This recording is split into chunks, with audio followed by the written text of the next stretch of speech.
Hey, let's see. There we go. Yeah, I'm looking it up right now on Google. I don't know if it's they took it off. I guess Hemingway wasn't, you know, selling enough beer for them. It used to be right on the. Here we go. It used to be right on the bottle, I think.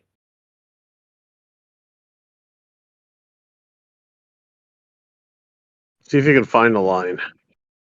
Yeah, I'm not having much luck. I thought it would just Snake be. Dog was the one that Ralph Steadman used, and the one that had the Hunter S. Thompson quotes. Let me see if I can find it. Um, it's called. I did find it. The line went two Whoa! inflammatory words. One wild drink, nectar imprisoned in a bottle. Let it out. It is cruel to keep a wild animal locked up. Uncap it, release it, stand back, wallow in its golden glow in a glass beneath a white foaming head. Remember enjoying a raging bitch, unleashed, untamed, unbridled, and in heat is pure gonzo. I don't know if that was the line though.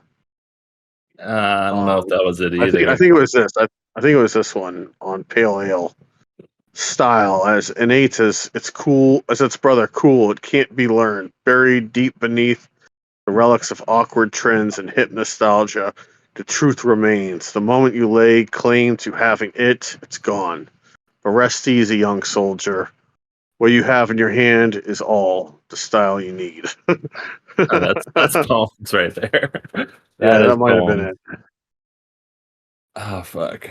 I wish I could find a picture of it, like of it on the bottle, but whatever. It's You lost. didn't find a quote? Was it from Nah, this? Was it from this? Was I it think so. from? It must be. I mean, the beer was named after the story. By the way, I'm drinking this beer right now. Oh Oh yeah, my man. god. I'm right there in the kitchen again. I never liked it even back then. It was an acquired taste and I haven't had any in a while and I lost it. I think it's fine. It's good. It's strong IPAs as are fuck. tough, man. I thought you liked Yeah. IPAs. Well, in Asheville they're different. They're like I don't know, man. It's a completely different beer here. They're like hazy and like you can just see all the fucking you can see the ingredients just floating around in the beer and it tastes like milk, you know? It's like grown up fucking milk. Uh, it's not as Oh, bitter, basically. It's not as harsh. This is good. I mean, this is still good. It's coming back to me. I like it. Not bad. I'm getting yeah. drunk after 2 sips. There you go.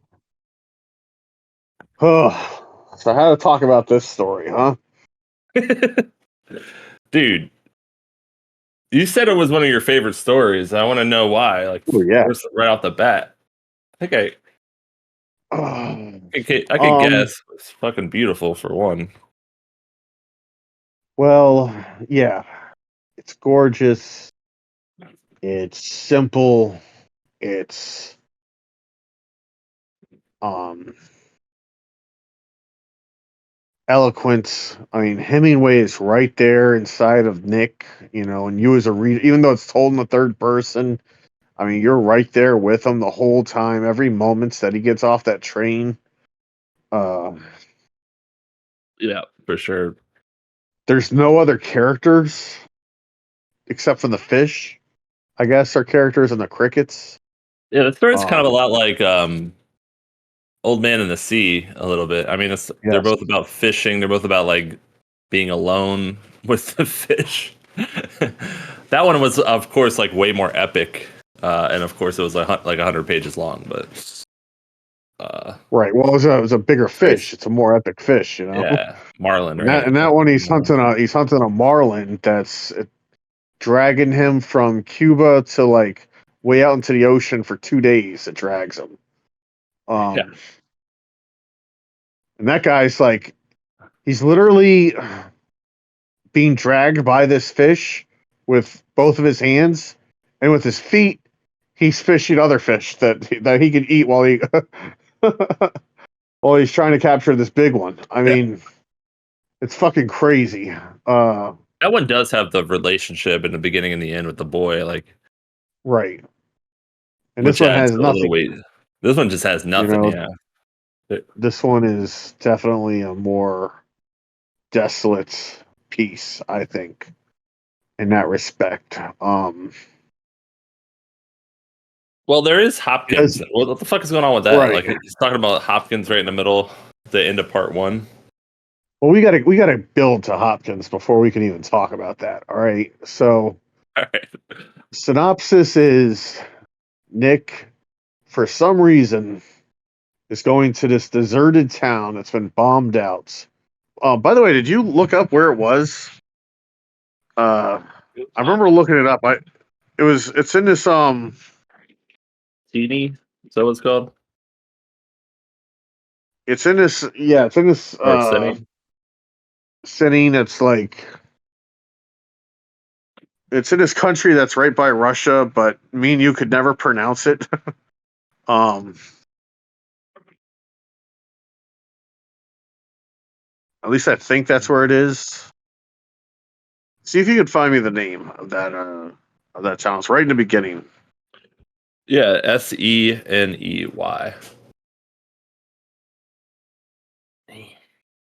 All right, so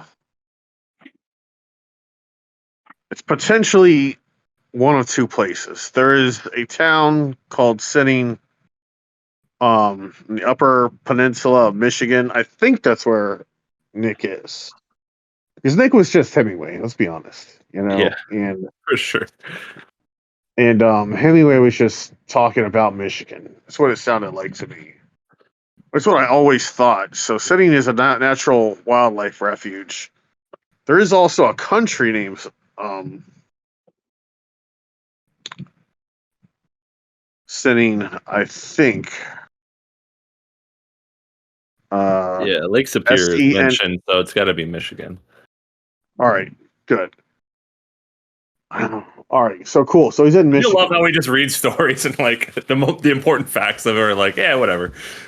Now let's talk about that damn grasshopper. Let's get into that, the poetry of that shit. Well, it's funny. I mean, it's how me and you were taught. It's like Yeah.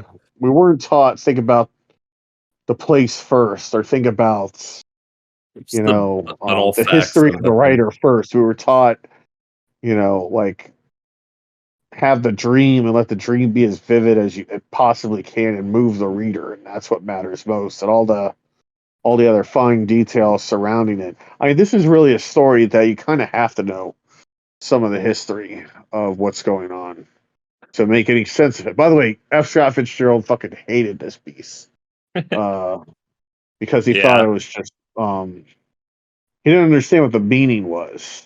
He didn't understand the Yeah. meaning of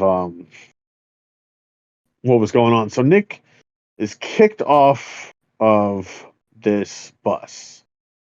We don't know why, but they threw his thing out, right? Yeah, it's a train. He was on a train. Something Yeah. like that. And he's on a train, they kicked him off, I think.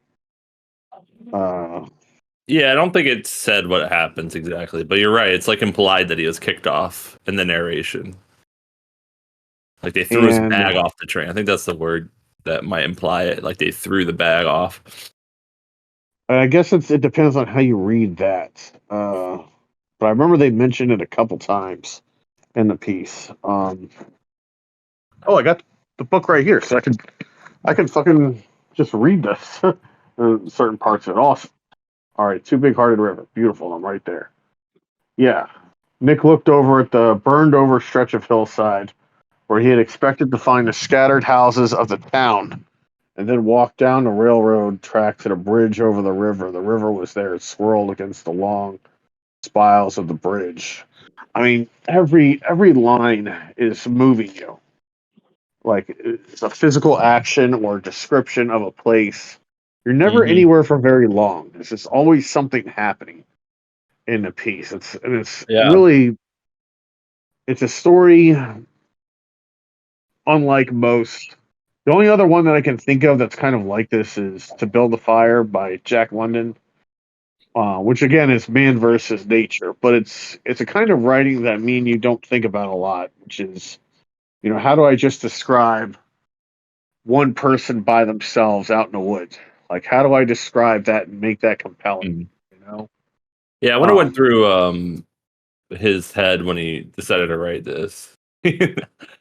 Like, what the like? It's like there's not a lot. Like you said, it's man versus nature, I guess. But like plot wise, let's break it down. Like he gets off the train, gets kicked off the train, whatever.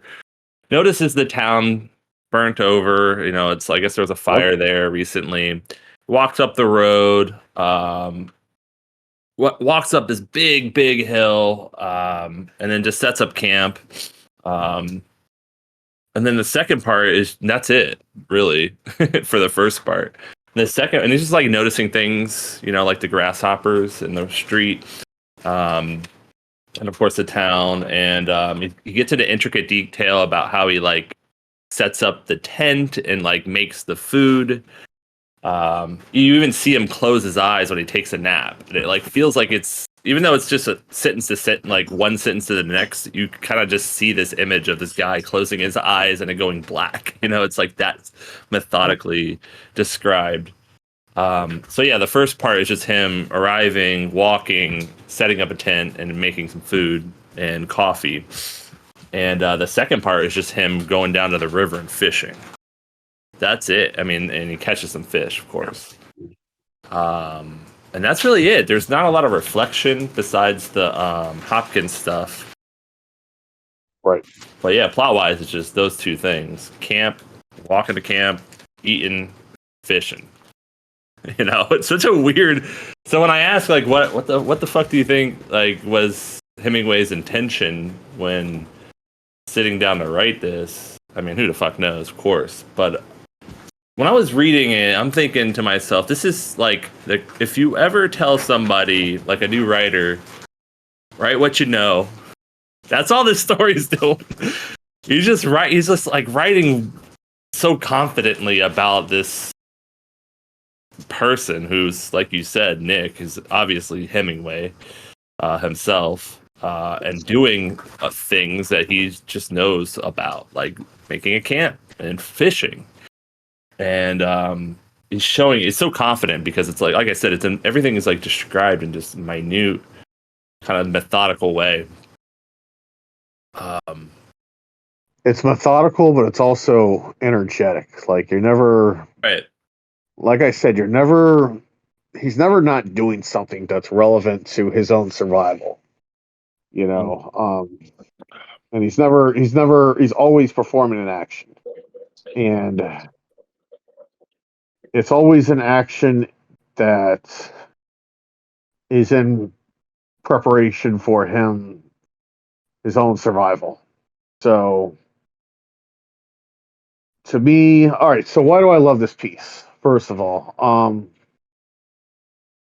it's proof to me that you can get inside of a character's hearts and you can make a reader care about a character without the conflict coming from other characters necessarily. You know what I mean? Like the conflict can come just from the trials and tribulations of setting up camp and being, and fishing and going on a fish or going on a hunt, Going on a fish. going on a fish, getting on a fish and riding that fucking sucker. You know what Yeah. I'm saying, John? Get on that fish. Hey, that might actually happen in an Old Man in the Sea. You get on that son of a I bitch, forget. he'll drive you. Yeah. No, Dude, he's it brings a whole new light to the story, Craig. Keep going. yeah. Yeah, what do you mean by get on a fish? Is something going on? Yeah. Well, really, I mean, think I about it swear in to God, those if you write terms a too. story Like, about fishing, I'm gonna kick your ass. Right? I don't know anything about Literally, fishing. I'll kick you in the ass.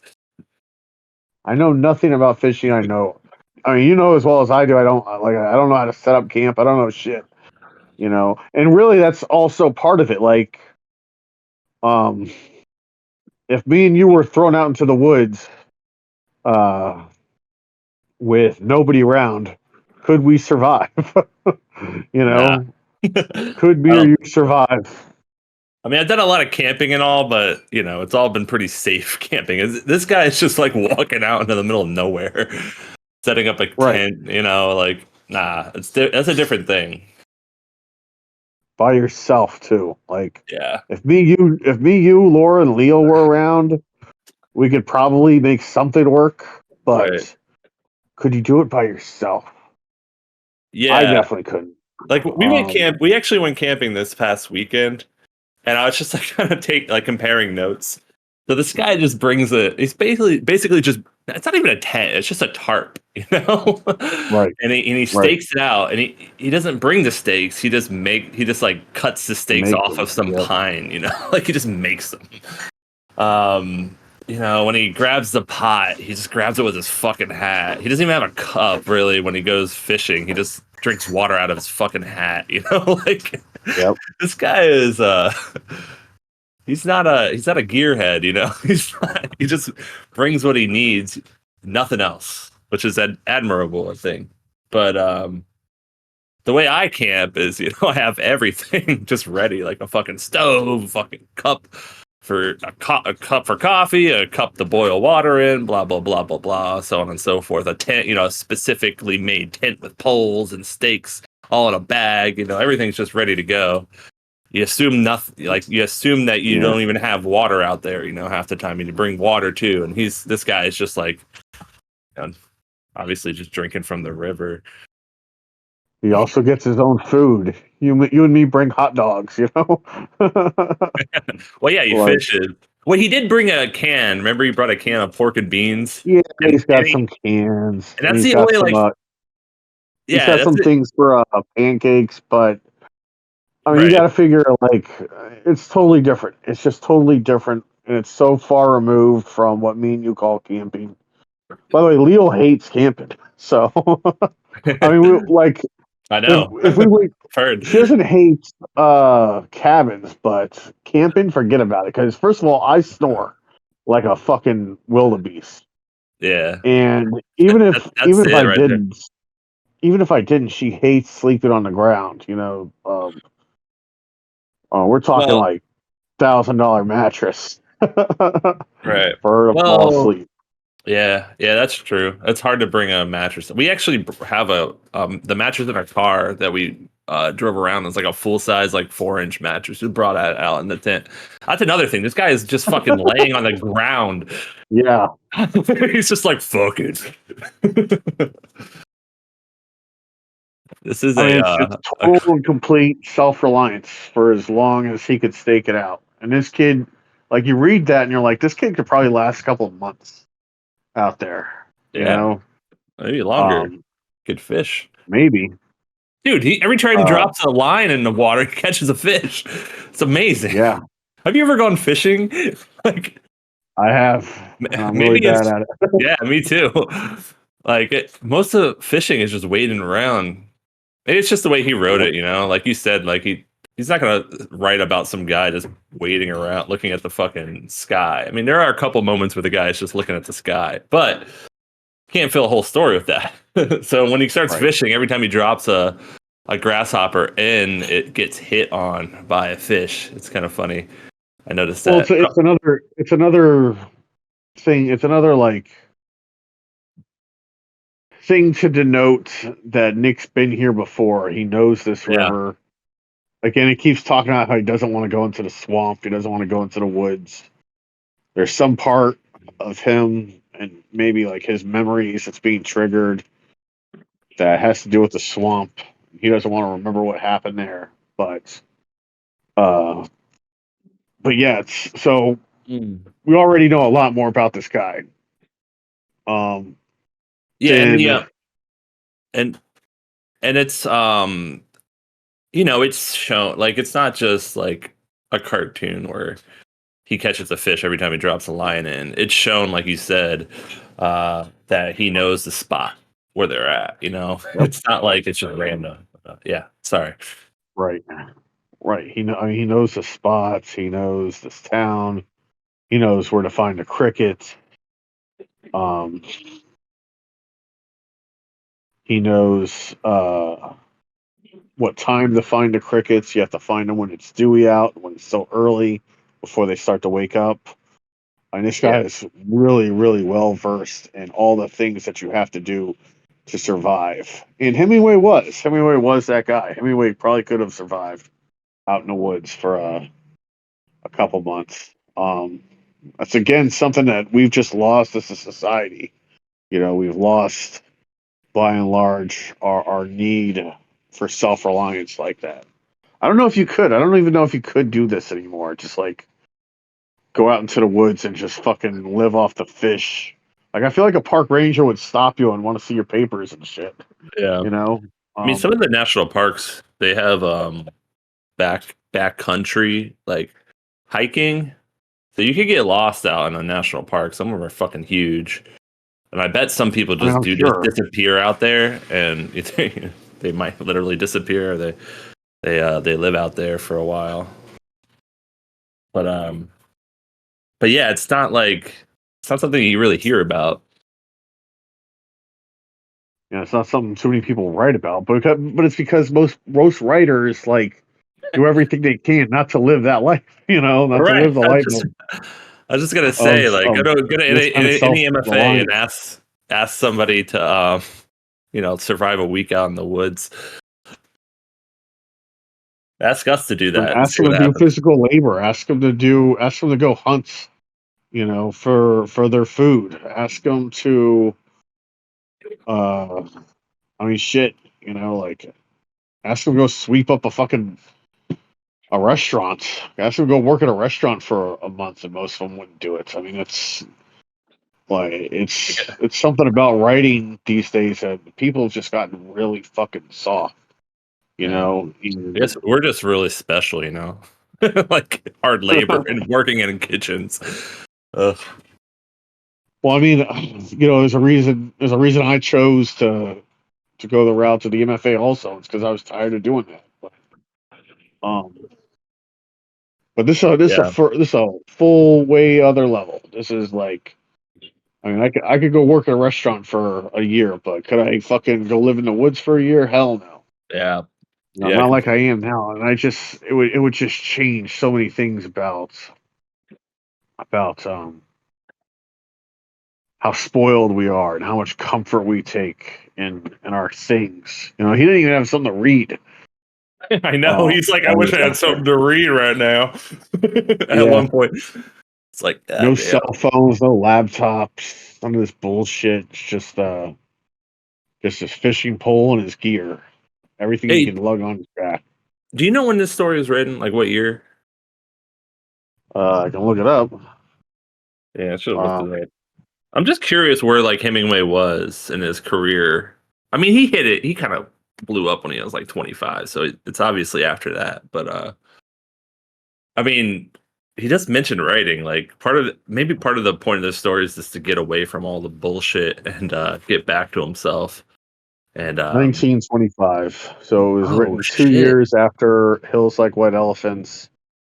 Um, it's and early.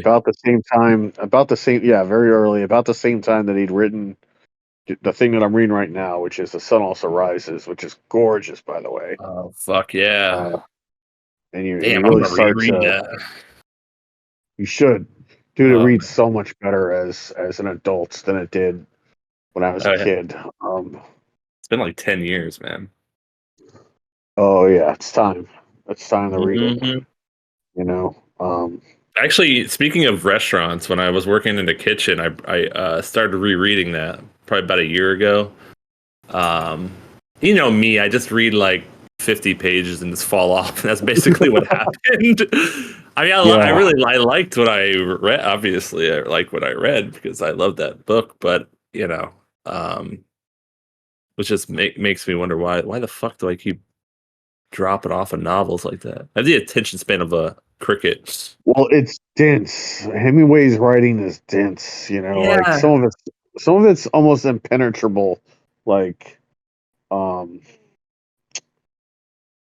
the book about his war, the World War I. Farewell to Arms, Farewell to Arms, right? or For Almost Whom the Bell Tolls. impenetrable.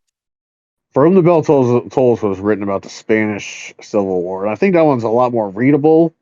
Although the dialogue is really strange because he's translating from Spanish to English, and so you get a Yeah, lot of these and thous and shit. And um, I don't know. I didn't feel like I I don't feel like anything is as good as The Sun Also Rises and um, The Old Man and the Sea, as far as novel wise.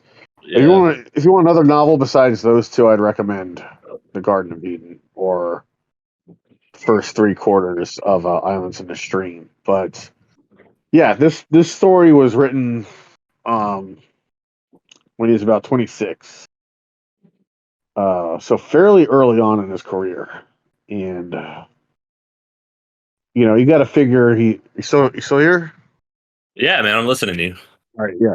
You got to figure he's probably coming off of being sick of the people he was around in Paris and all the socialites uh, and Right, it's all about the around glitz that and time. glamour and all the fancy fucking editors and all the wealth and excess. I mean, he hit it really big really early on.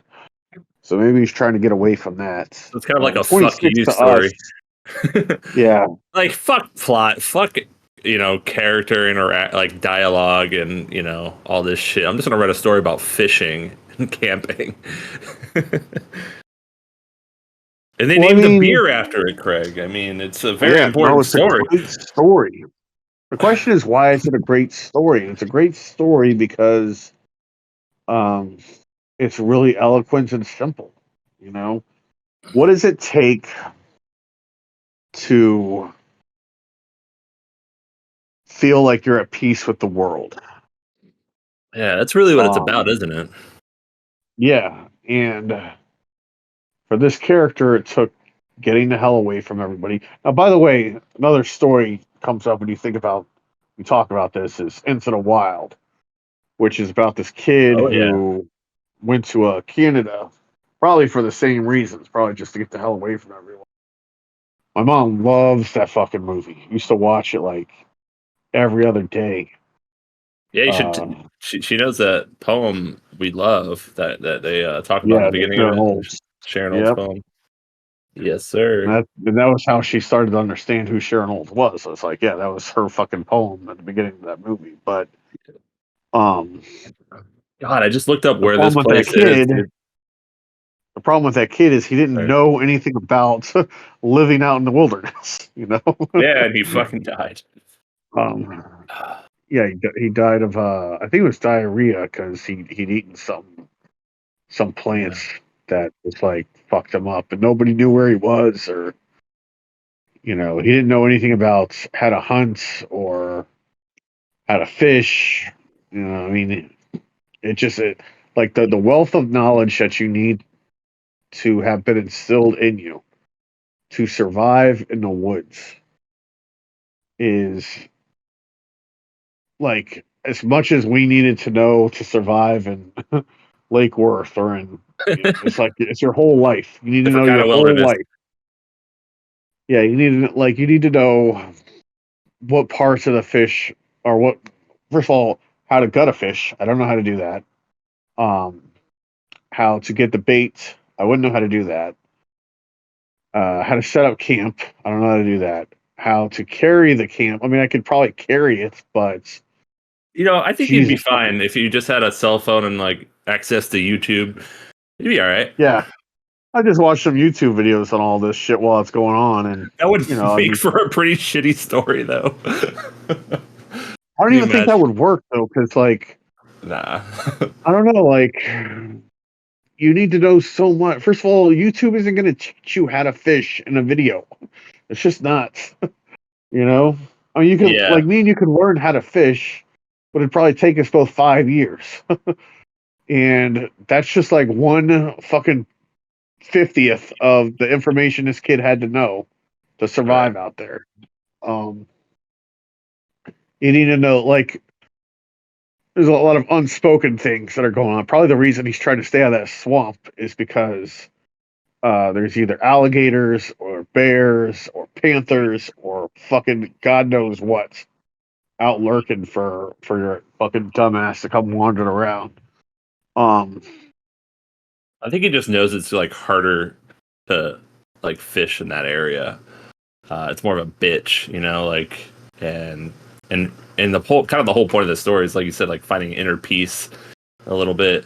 yeah, And he knows like he eventually have to do that, like in order to catch the fish he want, like the amount of food he's gonna need.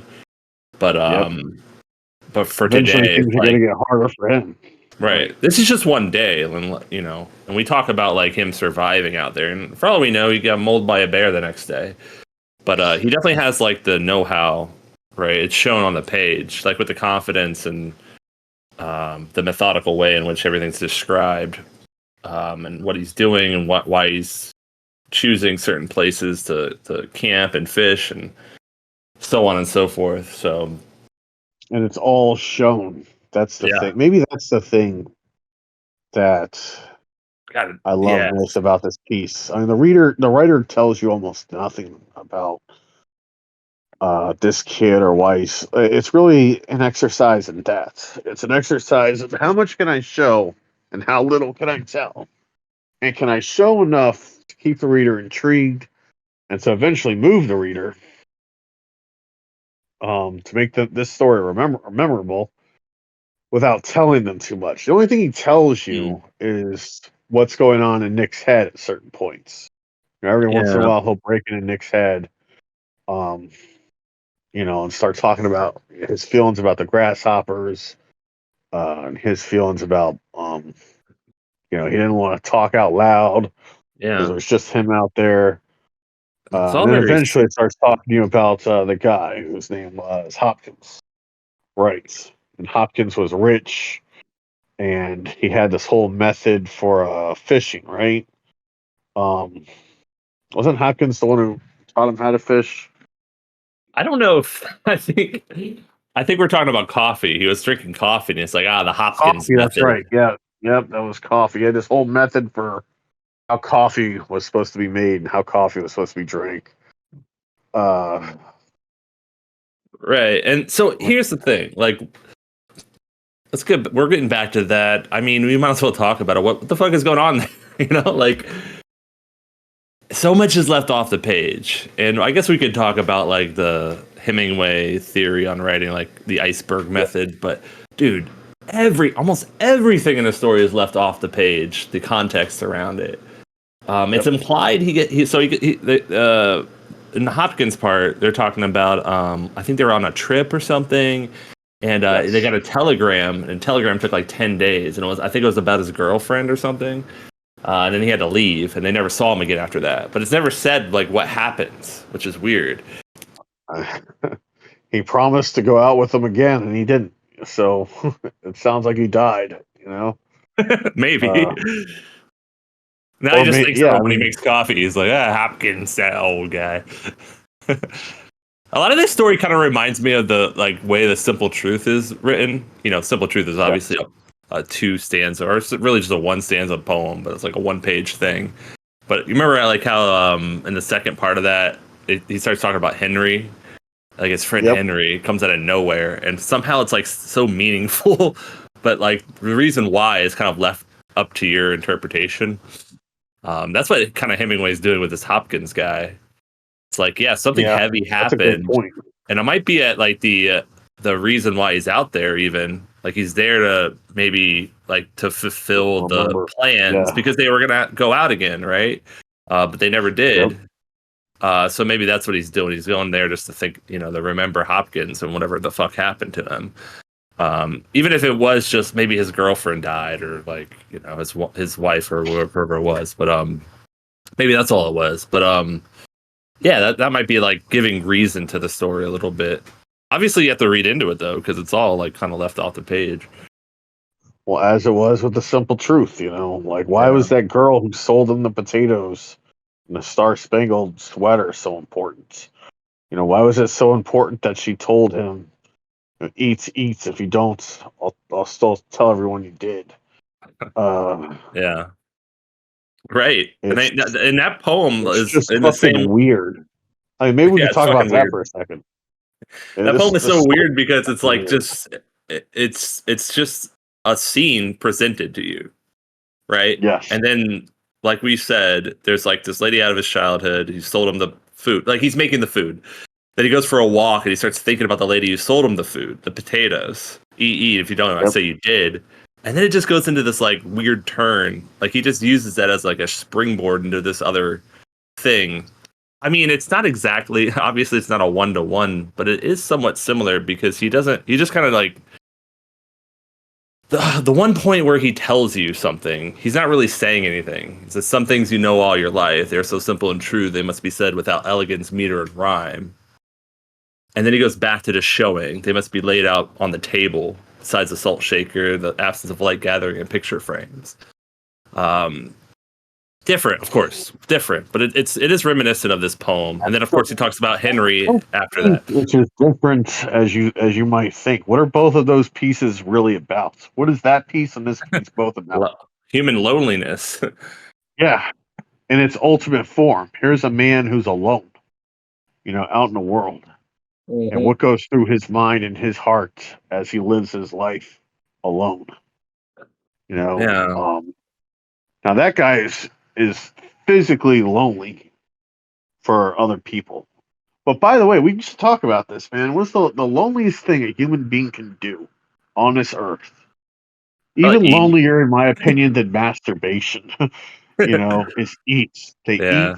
food. It's a more pathetic and lonely thing. Reminds me of those Lee Young Lee Jacking off poems. into a fucking sock in the dark. I'm gonna eat You're- food. Dude, you ever gone to a restaurant and seen somebody eating alone? And how fucking weird that is. Like, not just like some. I mean, obviously, like you go to a Burger King or whatever, you don't really fucking care.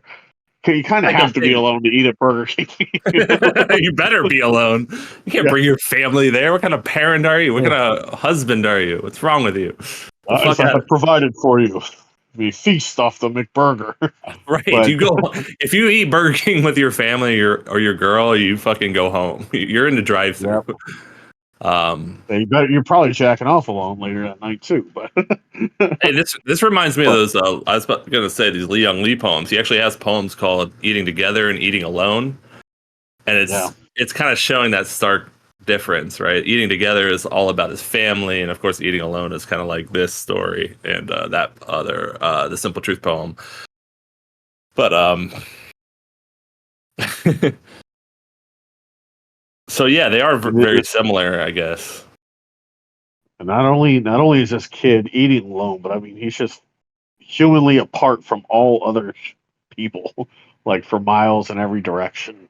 Which is also Yeah. something we don't experience here in South Florida ever. You're never alone down here. There's always people You creeping know what? around. This story actually reminded me, and what you just said reminded me of Professor Braylick. Um, Yeah, our old well, at least it was Leo and I, his old comp teacher, who was this I'm just gonna, you know him, I mean, obviously, but this guy, for anybody listening, this guy is a big guy, kind of a hippie biker guy. When I first met him, he had a Harley Davidson Sportster, and he always wore a bandana to class, big beard, gray beard, and just ran class, like did whatever the fuck he wanted. He took us out into and there's like this little pond by the school, and we go right and stuff, and it was kind of amazing. And he loved Hemingway, of course, you know this. Um, and he kind of, I read one of his poems. He kind of wrote like Hemingway. He wrote his poem about canoeing once. It was really pretty. I should find it for you. But anyway, I was thinking about what you just said about you can't really find that in Florida. You can, by the way. You just got to drive out into the middle of it in certain places because Braylick actually lives out in the middle of nowhere in Florida now. He stopped teaching. He just lives on a plot of land. I don't really know many details, but he's just kind of he's doing the Walden thing, I guess, or the Hemingway thing, I guess, if we relate it to this story. But yeah, he lives alone out there, and so like it is like eating alone is lonely. Um, But Yeah. there is something to be said for loneliness too, which I think this story is showing us. Um, Yeah. Especially when you've done it all. You know what I mean? Like maybe you keep saying kid, and I didn't even think about him as a kid. I kept thinking of like older Hemingway, but you're right. Like he's obviously writing about young Hemingway. Um, He's got to be a kid. I mean, the kid's but called Nick.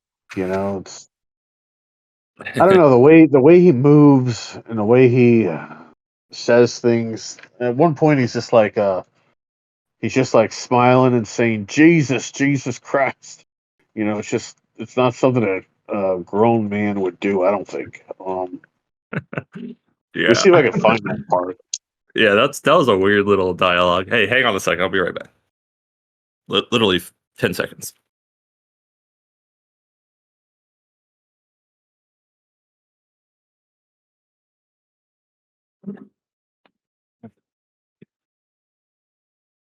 While you look for that, just gonna No, I found it. I found you it. got it.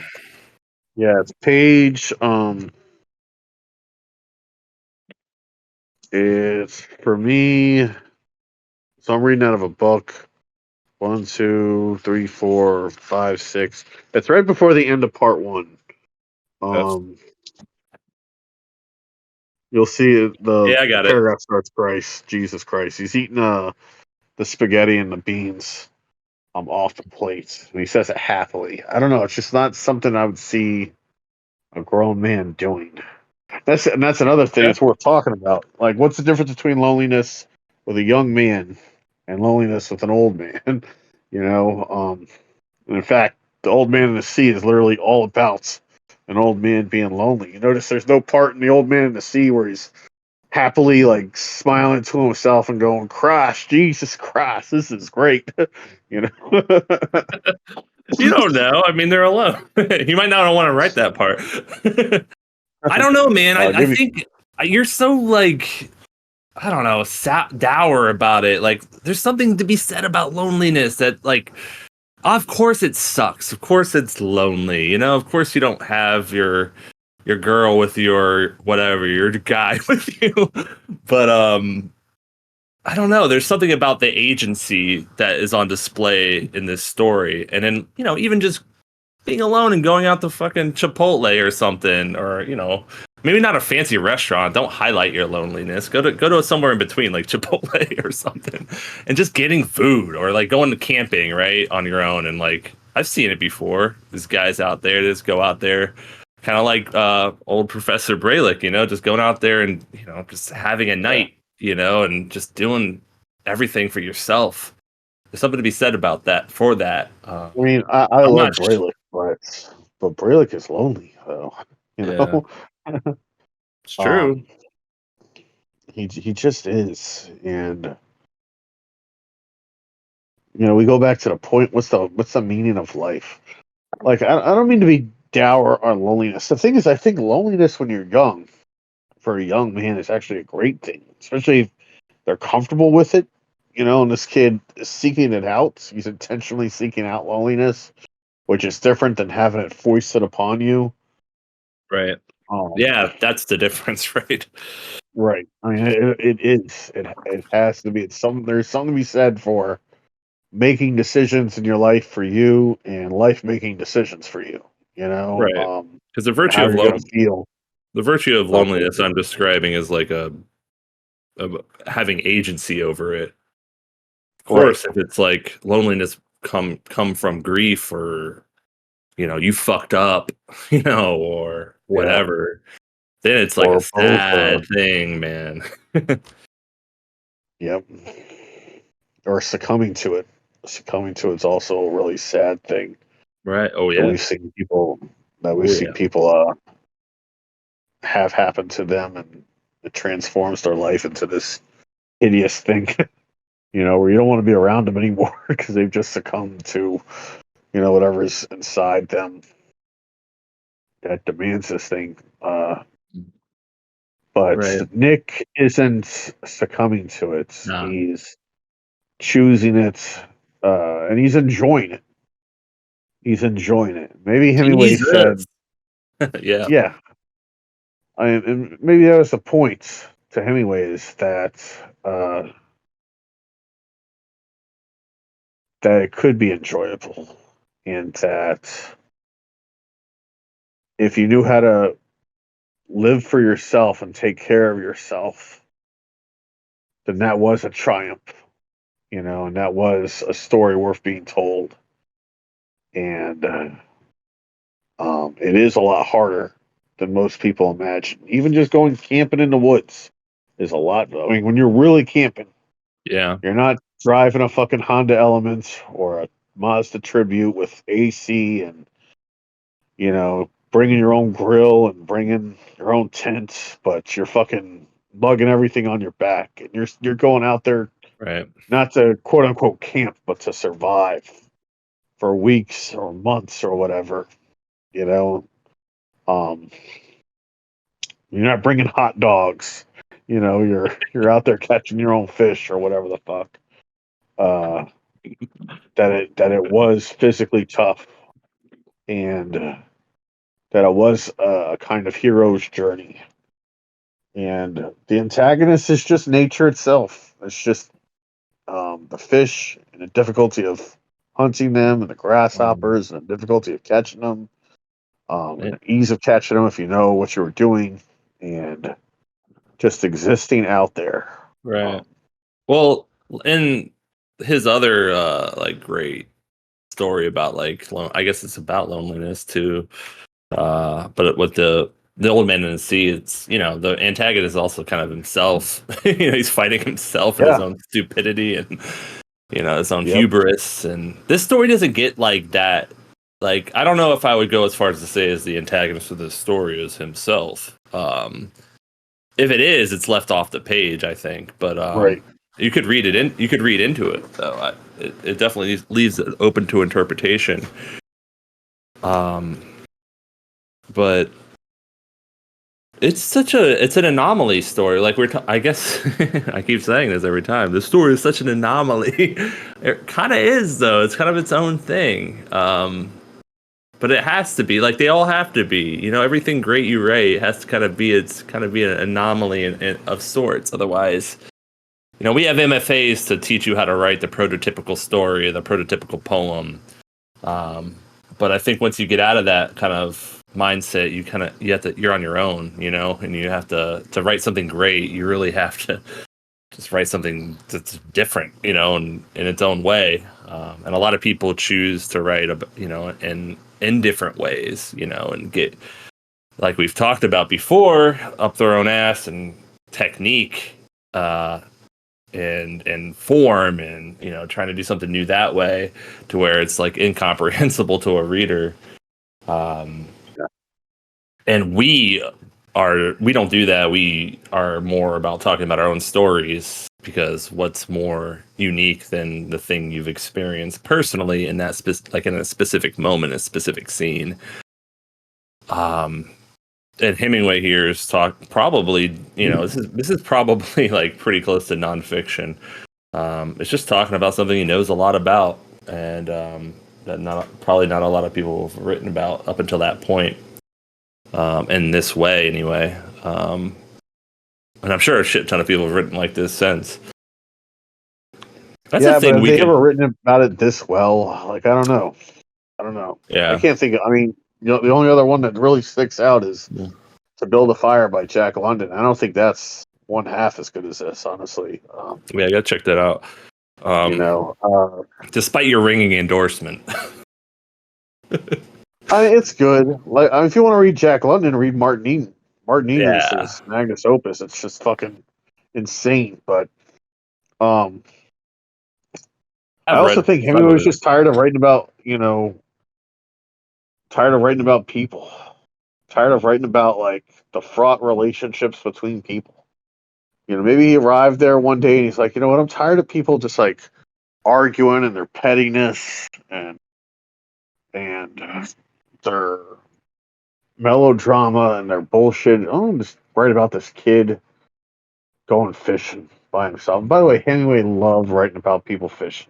He loved fishing also. He just saw something magical about it. Yeah. The more I think of it, the It's in every fucking book. you know. Every fucking goddamn He book he does have wrote. his I mean, themes and his subjects, doesn't he? everybody's fishing all the time. There's always Yeah. somebody fishing. There's always some section where they're going on some big fish. But yeah, I'm just but gonna you're make that a phrase. They're the gonna big go on a fish. fish. Go on a fish.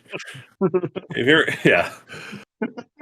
You live in Florida, Craig. You need to learn how to fish. All right, we've talked about Yeah, this. We both need to learn how to fish. You know how many fishermen are up here? It's crazy. There's so many streams and rivers.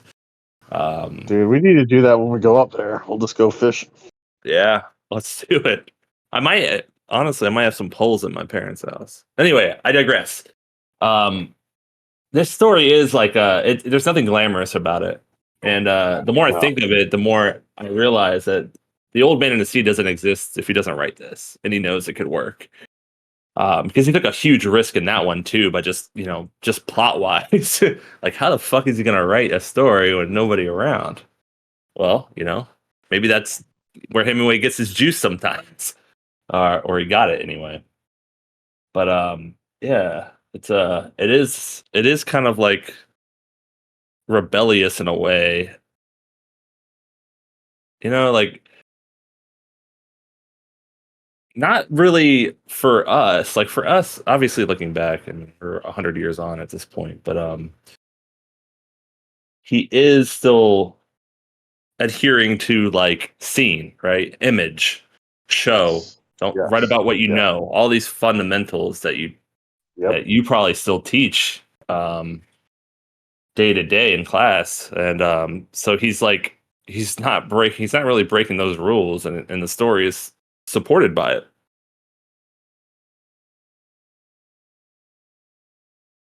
Um, I think that yeah.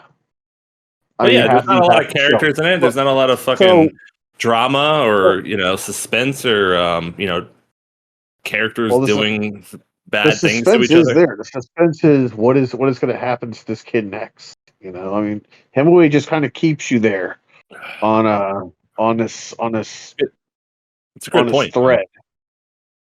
Of wondering what's going to happen next to this kid while he's out there alone in the woods. Um, and nobody dies, nobody gets sick. Well, all that happens is he catches some fish and he remembers Hopkins.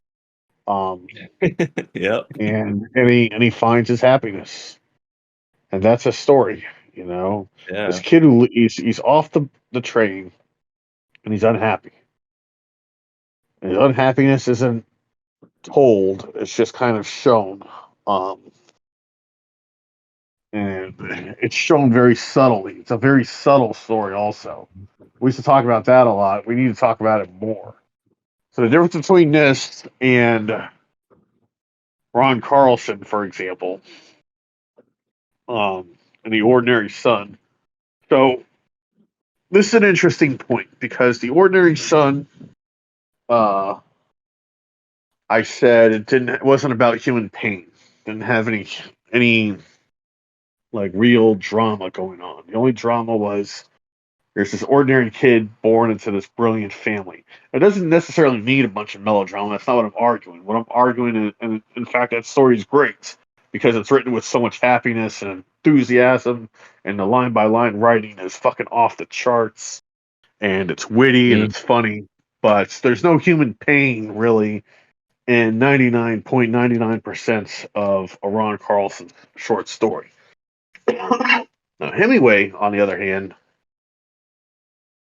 um, exact opposite almost in every respect. Instead of almost all the story happening in summary and exposition, and instead of these big bombastic sentences, you have very simple sentences, and everything's happening in scene. Hemingway, by the way, Right. one of the absolute believers that if it didn't happen in scene, it wasn't worth talking about. Very, very, very fucking rarely do you get the characters talking to you much, even when it's in first person. I mean, you go read The Sun Also Rises, and Jake is talking to you about Robert Kahn in those first couple pages, but they're not big bombastic sentences. He's just giving No. you simple facts about Robert Kahn. Robert Kahn was a Jew. He went to Princeton. He knew how to box, and he was actually really good at boxing. Um, it's just like very point blank, matter of fact sentences. The same with this short story, even though it's written third person omniscience, but everything's shown. And not Yeah. only is everything shown, but everything's very fucking subtly shown too. Everything, every sentence and every word matters. And it's a short story that you got to pay attention to what's going on and to the subtlety to be able to appreciate. Ron Carlson, anybody can pick up The Ordinary Sun and with half a brain would understand everything that's going on in the fucking story. In fact, in the fucking beginning of it, he's telling you like there's nothing Freudian going on here. Everything that I'm saying is just as I'm saying it. Right. Um, It's funny you it's say not that the because same with the story's written so smartly, like, and yeah, like you said, big sentences. big bombastic sentences. Ron Carlson's just like watching fireworks go off, but Right. Hemingway was But much more Hemingway, quiet voice. yeah, but he also Much, like what you just said. If it doesn't happen in scene, it's not worth telling. When he's describing the fish like just swimming in the water, it comes up like there's lightning on the page. You know yeah, what I mean? Like yep. as the shadow of the kingfisher moves up the stream, a big trout shot upstream in a long angle, only a shadow marking the angle. Like he's very precise too. Then lost his shadow as he came through the surface of the water, caught the sun, and then, as he went back into the stream under the surface, his shadow seemed to float down the stream with the current, unresisting, to his post under the bridge, where he tightened, facing up into the current. It's just like so, like alive, like Yes. the way he's like articulating something that it's so simple to see happen, but you don't really have language for it until like he writes it. You know what I mean? That way. Dude, Uh, that's another great point. It's like, how do I describe a fish moving upstream with that kind of precision, with that kind right. of poetry, and with that kind of energy? While only describing it, not looking for these big words or anything, not looking for these eloquent phrases, but just describing it in plain, simple language and His following he the fish as it moved. One of He does the Hemingway's same with metaphors Americans. for his writing was a blade. Like sharpening the sword, Yes. like that Yep. dulls over time with experience. And that's how he writes, dude. He's just like slicing through these images. Like a I don't. katana, like a katana Yeah, moving. yeah. He's just like, whoosh, whoosh, whoosh. Like very. There's no fat on the sentences. It's just bam. No. Here it is. The whole thing's written like that. You can go to any Yeah, line you want. So that was the third paragraph you just wrote. The fourth. Nick looked down into the pool from the bridge. yeah. By It's the the way, beginning. everything's compared from one thing to the next. It was a hot day. A kingfisher flew up the stream. It was a long time since Nick had looked into the stream and seen trout. They were very satisfactory. As the shadow of the kingfisher moved up the stream, a big trout shot upstream in a long angle. I think this is the one you just read. Yeah, And yeah. I then just the read that. next paragraph is Nick's heart tightened as the trout moved. He felt all the old feeling. He Man, turned and looked down the stream. It stretched away, pebbly bottomed with shallows and big boulders and a deep pool as it curved away around the foot of a bluff. Nick walked back toward the ties. Nick walked back up the ties to where his pack lay in the cinders beside the railway track. He was happy. He adjusted the pack harness around the bundle. By the way, he's already found his happiness on the second page. He was right? Yeah. happy. He adjusted the pack harness around the bundle, pulling straps tight, slung the pack on his back, got his arms to the shoulder straps, and took some of the pull off his shoulders by leaning his forehead against the wide band of the trump line. Still, it was too heavy. It was much too heavy.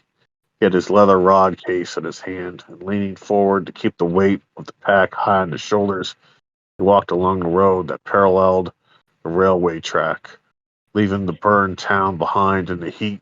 And then he turned off a hill with a high, fire scarred hill on either side onto a road that went back into the country. He walked along the road, feeling the ache from the pull of the heavy back. The road climbed steadily. It was hard work walking uphill. His muscles ached. The day was hot, but Nick felt happy. He felt he had left everything behind, the need for thinking, the need to write, Right. other needs. It was all back of him. And Real so now quick. we're getting very subtle hints as to why he's out there. He's trying to escape parts of his Right. life. Real quick, man. Like you just said, one thing leads to the next, right?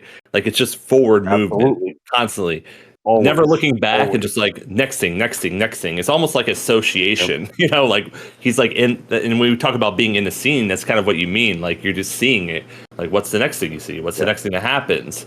But not only that, and I think this is what makes Hemingway special. A lot of people like to dismiss him because well, for other reasons, but some people dismiss his writing style just because it's that simple, one thing to the Yeah. next. But not only is it that, it's one thing to the next, but he's still remembering everything and it comes up and it feels spontaneous.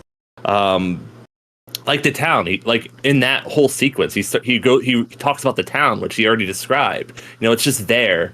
So it's like not only going forward, but it's still holding all that information at the same time, and it could pop up in a given moment. It's kind of crazy how good it is. Like how good, and it's crazy how simple it is and how hard it is to like write that well. Yeah. Or to see everything that clearly, and then Yeah, to be so confident that you're not imposing on the writing in any way or imposing on the story. I'm going to force some character onto the page just so Nick has somebody to triumph over or be defeated by or some shit. It's like, no, fuck those other characters. He doesn't want to be around people. That's why he's out here. right. Want to And make so you sense. just get you get a movement by movement, and as the writing's moving, you're gathering more information about Nick, and you're feeling the struggle that that it is to exist out there.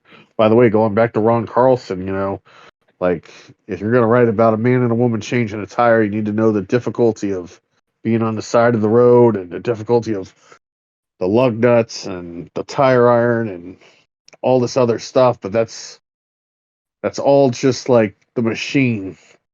And what really matters is the heart of the characters. That's what's gonna pull me Yeah. in and and wear me over. And he knew Nick. He knew how to make this character like flesh and blood. Even though Hmm. there's almost no dialogue. The dialogue's all with himself. The dialogue is just all things, that he's saying to himself.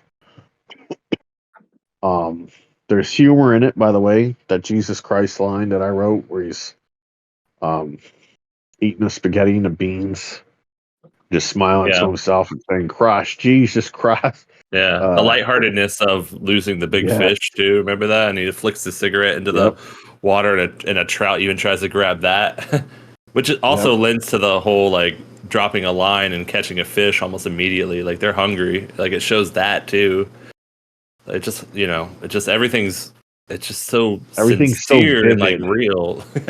Yeah, it's also vivid too. It's like you're there.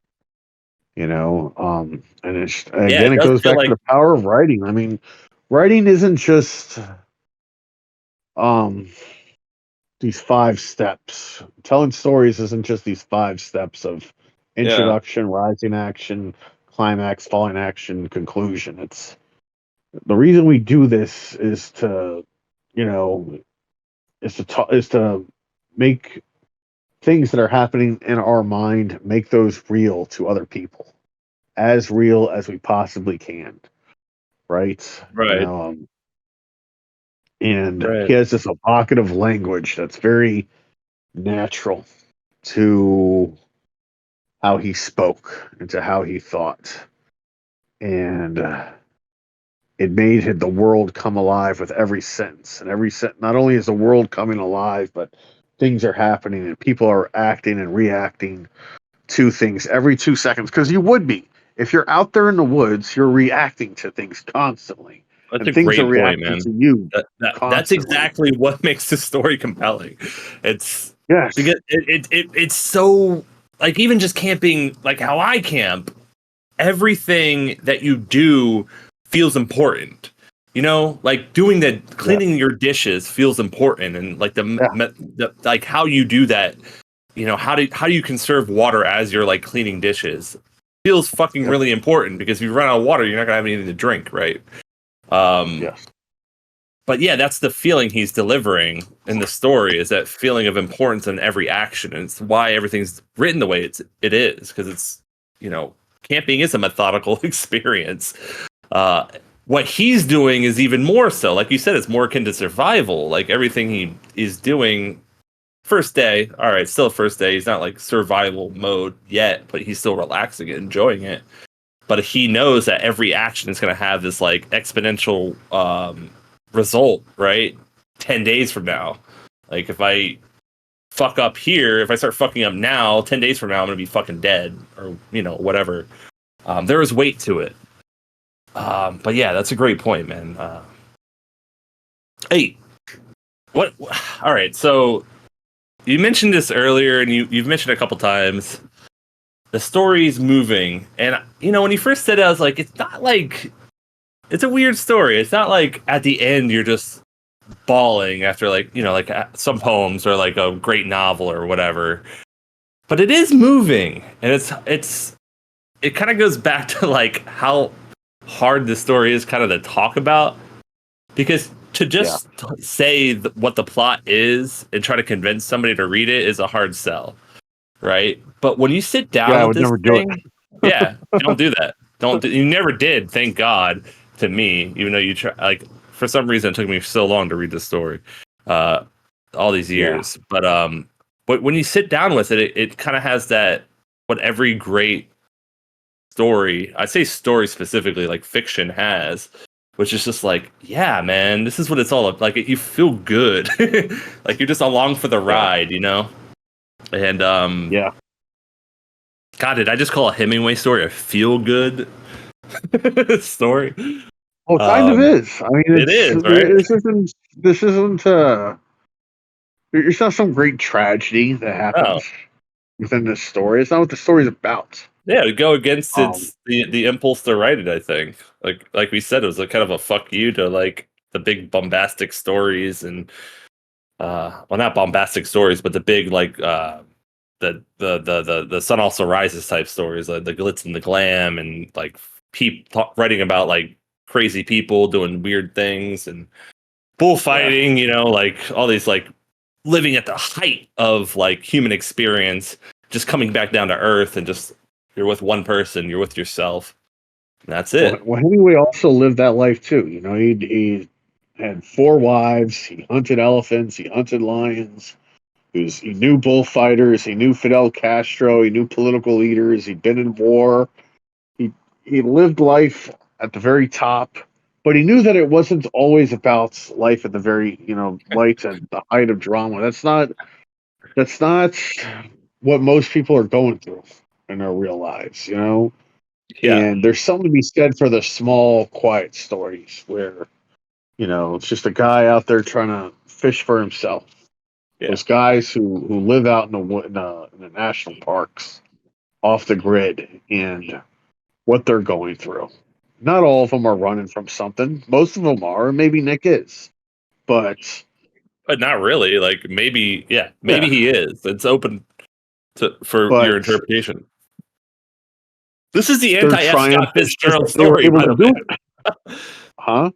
This is the anti Great Gatsby. No wonder F. Scott Fitzgerald hated it. Oh yeah, yeah, It's the complete opposite, man. yeah. How I And say it it, also, like I said, if the point of telling stories is to make people feel enraptured by this world that you've created and how alive it is, and that very quiet things can happen inside of stories and still be important. You're kind of doing with words what Jackson Pollock was doing with paint. Um, where it's like I'm gonna make something beautiful, but it's not gonna be figurative. It's just gonna highlight the beauty of the paint itself. I feel like that's what Hemingway was kind of doing in this short story. I'm going to show you guys how beautiful a story can be just by talking about character specific action. Just that as a construct of delivering the vehicle of the story to you. And it's not going to be this big bombastic story. There's going to be almost no dialogue. There's going to be almost no characters. There's going to be almost no plot. It's just character specific action in this with one character, by the way, one fucking character out there Character alone in specific the woods. action, writing Yeah, and scene, and writing about setting. shit you know Yeah, about. I mean, yep. talk about like And setting. a lot of lessons here if you're teaching this story to a class, right? Yeah, Of and writers. by the way, talk about. I mean, you want to talk about setting? Look at how fucking real and alive this place is in like 8 pages. You know, you can sit down weeks after reading the story, and close your eyes and still see it all. You know, you can still see the crickets and how he held them by the wings and how they spit tobacco juice out Right. on his finger and how he spit on them for good luck and the It's got fish a little of popping that their heads out. Steinbeck in them a little bit, you know, like that Oh feel yeah, good. You like think back on it, you're like, damn, this is a story I just want to like go back to every once in a while. Just be there. I mean both of them were masters, I think, of objective third person um, literature. Now Hemingway was a little bit more uh, omniscience. I'm going to get inside the characters' heads every once in a while. I feel like with the character with one or a story with one character, you kind of have to do that. You kind of have to Third, break into like their yeah, head a he's like little bit. third limited, but it kind of feels omniscient, like he's omniscient with nature too, a little bit in this story. Yeah, Uh, but I mean, obviously, the nature doesn't actually have thoughts that he's getting into. But it's interesting to like put a label on it. What is it really? I don't know. He's yeah, just writing about a guy he knows a lot. He's writing about himself. You know, yeah. as a third I'm gonna person. write Like, about what it's like to go to eschew society for a little bit. right? Because by the way, that Hemingway like basically bipolar. I'm sure he had like parts of his life where he's just like, fuck humanity, and I'm gonna go out into the woods. Yeah, maybe that's Uh, why this story was really, written. yeah, and it's what that experience is like, and that's all a story has to be. We all go through things like this. By the way, the story's so relatable. I've never even been out into the woods before, but I know exactly what this guy is going through because I felt like that before. I felt like, fuck everybody in my life. I don't want to talk to anyone. I don't want to do anything. I just want to get the hell away from them all. And unfortunately, I didn't know how to survive in the woods, or I would have. I would have gone the fuck out there. Yeah. Uh, and I think most men know what this is like. Most men know what that feeling's like. I bet a lot of women know Well, I what was that thinking feeling's like. of, I talked to Laura about this story a little bit before or after I read it the first time. And I'm like, what do you remember about the story? And she's like, I just liked it a lot. Like it was pretty, you know? At its It's heart, gorgeous. it's just gorgeous. Yeah, Yeah, it's just perfectly rendered nature. You know what I mean? Which yeah, sounds boring, but you have to like camping's boring. You don't go out there because you expect to fight a bear. You go out there because you want to like reconnect with yourself and your surroundings. Like we said, right. every action matters when you're camping. Even if you're low Yeah, stakes camping, you're just out there for a night with your Honda Element. You know, like the things you do still matter, and you start thinking about them again. When you're at home, you don't think about like where you are, putting the pot into the dishwasher. It's just an automatic action. Grabbing the ice from the freezer. Yeah, there'll be more ice tomorrow as long as I freeze the fucking water, like yeah. so much of our. The I light mean, switch, just where you simply turn defecate, the light switch on. Sorry. you just shit in the toilet and you push a lever and it goes away. You push Bro. another lever and you take a shower, Bro. and you push another lever Yes. Well, and water. Laura and I were on the road for a month, like a couple months, 2, 3 months, Yeah, a few years ago. We yep, didn't have a lease. We just had our Element, our car. And when you say take a shit, dude, there was this time, and Arizona. We're somewhere in Arizona, and we're camped out, and we're at a campsite. Kinda, it's like remote. It's like what they call dispersed camping, which are just like basically plots of land designated by the national forest where you can technically camp, but there's no amenity. There's no water. There's no toilets.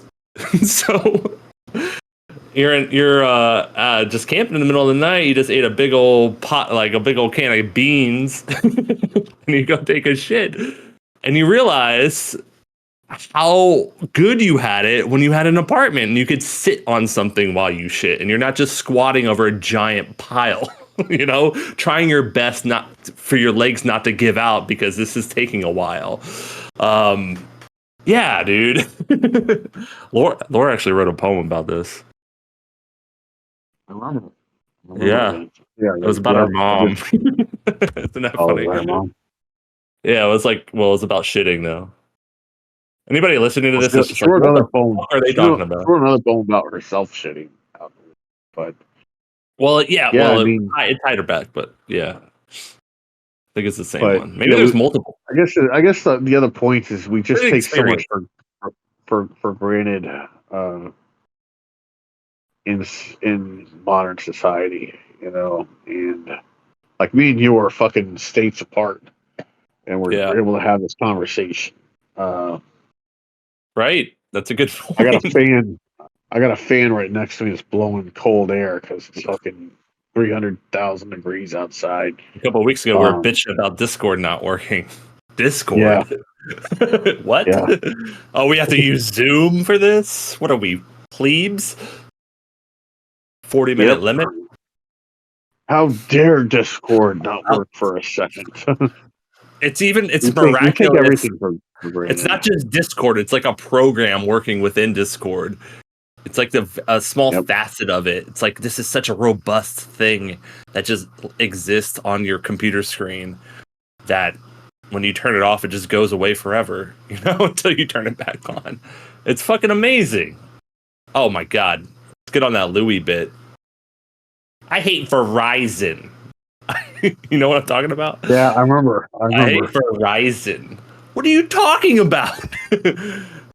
It's amazing. It's going to space. Give it a second. Yep. Yep. Right? We bitch about this shit all the time. It's so We easy. Like bitch about it and we know nothing about it. Like, I know right. nothing about how a toilet works. I know nothing about how a cell phone works. I know nothing about how a shower works. I know nothing Right. about how a car works. Like, we live in so much excess. Even if you That, did, it would be like amazing to you just to yeah. discover it and how complicated it actually is. But you're right. A There's shower? Who this knows? writer named Water just Mitch appears. Albom who sold the most nonfiction books of any writer ever. And the book is called The Five People You Meet in Heaven. And I haven't read it. It sounds really gay to me, but I did meet them. This is why you're never And gonna. This is why you're never gonna have a position public as a. You're done, man. yeah, probably not. Yeah. I don't mean gay as in like homosexual. I just mean gay as in like 90s Oh, gay. I know what you mean. Yeah. I know But what you I mean. I did meet grew up in the him, '90s. Right. and he's like, he made all this wealth from this book, and unlike most people, he became a philanthropist. Is that the word for it? Where Yeah, like you Bill Gates. donate, you donate like a lot of your money to charity, and you help out with charities. One of the charities that he helps out with goes to Haiti and builds like showers and running plumbing and toilets for these people. And he's like, Who is this guy I was again? in Haiti. Did you hear me? Yeah. Yeah. Who is this guy again, though? Mitch Albom, the guy who wrote the five people you meet in heaven. Okay. He made all this money and he started, instead of buying a yacht, he went and started donating to charities and helping out with charities. Okay. So he's building these, Great guy. yeah, he's a really great storyteller actually in person. I just haven't read his work, but I like him. Um, I'd but like to he's know like, about the man, five people we meet in these heaven. kids saw running water for the first time in their life. and they were fucking flabbergasted, and they're all singing and dancing, and they're all so happy. And I'm like, Right. man, dude, I mean that's part of the reason we go out into the wilderness anyways, isn't it? Is it's all Yeah. to not take all these things for granted and to appreciate technology and to appreciate um, cool air and AC and cell phones and Mm. all this other shit and heat when it's cold and Yeah. four walls and a roof. You see, I thought it was just about to be able to justify all the gear you bought. Like that's Yeah, my. well, that's part of it too, right? But no, But that's at its heart. That's really what it's about. Oh man, yep, dude, I should. We gotta go camping when you come up I'm here. down, man. When we were camping this weekend, it was the middle of the night. Like, so camping's great until you're like trying to go to sleep and you're like, what the Yep, fuck am I doing out here, dude? Like, anything could just come yeah, in, like, a bear could just crawl through my fucking tent right now and I will be dead because I decided to, yep. act like I was living on the land for a night or whatever the fuck. Because I needed to Well, it's like remember a what it's gummy, like to be buddy. a human being. That's how fucking sick we are, by the way. We have to remember what it's like to be human by going into the Yeah. woods and almost dying. But anyway, this isn't a ringing endorsement or anything, but dude, when we were out there, it was like 2 o'clock in the morning, and all you heard was help, The fuck? help. That's what it sounded like. It sounded like somebody saying help, like a kid, like screaming. and, Whoa. and I'm like, Laura, did you fucking hear that? There's a kid out there dying. And she's like, shut the fuck up. It's a baby bear screaming for its mom. Oh shit. Yeah, dude. Um, I had no point to that story. I just wanted to tell you about it. It was No, I it mean was it's a good it thing was you kind didn't of go out there looking for some little kid, dude. yeah. I almost did like almost got because it was sounded pretty close by. But, yeah, apparently a little a baby bear a bear cub sounds like a skinwalker. Oh man. We're getting off topic, man. No, I mean we're getting on topic. We're getting on topic. It's There the we go. fragility of man, also, and the fragility of life. Is True. That's nothing more on topic when we're talking about this story. yep. Um, no, I love it, man.